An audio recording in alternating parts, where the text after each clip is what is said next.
Assalamualaikum warahmatullahi wabarakatuh. Ya, kembali lagi di channel saya Muhammad Yunus. Kali ini saya akan memberikan berita ini ya tentang Rohingya yang sedang viral ataupun yang sedang ramai dibahas. Nih, mengungkap asal usul Rohingya. Kenapa mereka terpaksa mengungsi ya?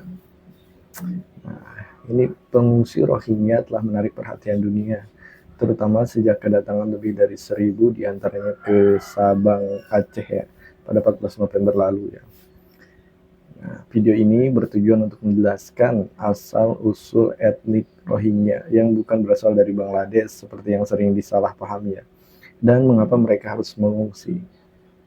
Nah, dilansir dari BBC News, Rohingya merupakan kelompok etnis Muslim yang telah berdiam di Myanmar selama berabad-abad ya.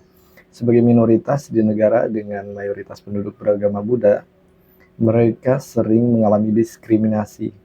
Pemerintah Myanmar bahkan menolak untuk mengakui mereka sebagai warga negara ya. Ini memicu kontroversi dan isolasi ya. Nah, sejarah singkat etnis Rohingya. Rohingya berasal dari wilayah Arakan ya, yang pernah dipimpin oleh Raja Sulaiman Shah pada sekitar tahun 1420. Menariknya, Raja Sulaiman Shah dikenal sebagai Narameika sebelum memeluk Islam ya. Nah, pasca penaklukan oleh Raja Myanmar pada 1784 dan kemudian menjadi bagian dari koloni Inggris pada 1824.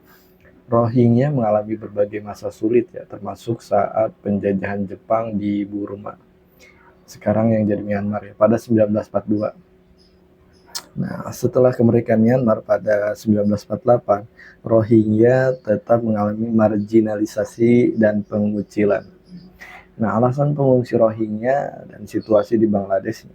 Camp Cox's Bazar, tempat pengungsian Rohingya di Bangladesh, diketahui memiliki kondisi yang tidak aman.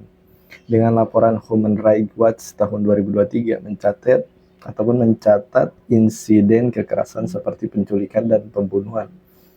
Krisis pangan, program pangan dunia WFP memotong jatah makanan pengungsi di awal 2023 ya, meninggalkan Rohingya dengan sumber daya yang sangat terbatas. Nah, warga Rohingya dilaporkan hanya mendapat jatah makanan sebesar $8 atau setara dengan 124.000 untuk satu orang dalam kurun waktu 1 bulan. Hal ini akhirnya menyulitkan mereka untuk bertahan di negara asalnya sendiri. Kemudian keterbatasan akses pekerjaan dan pendidikan. Di Bangladesh, Rohingya mengalami pembatasan dalam mendapatkan pekerjaan dan pendidikan yang layak. Alasannya, pihak pemerintah di sana tidak ingin mereka masuk dalam kehidupan masyarakat umumnya. Bahkan etnis Rohingya dilarang untuk mempelajari bahasa Bengali, bahasa asli penduduk Bangladesh ini. Kemudian yang terakhir, kekerasan militer di Myanmar. Aksi brutal militer Myanmar terhadap Rohingya, termasuk penghancuran desa dan pembunuhan massal, telah dilaporkan oleh PBB sebagai bentuk genosida ya. Nah, itu saja yang bisa saya ungkapkan ya, kenapa mereka mengungsi ataupun terpaksa mengungsi ya, etnis Rohingya ini. Terima kasih telah menonton video ini, semoga bermanfaat. Wassalamualaikum warahmatullahi wabarakatuh.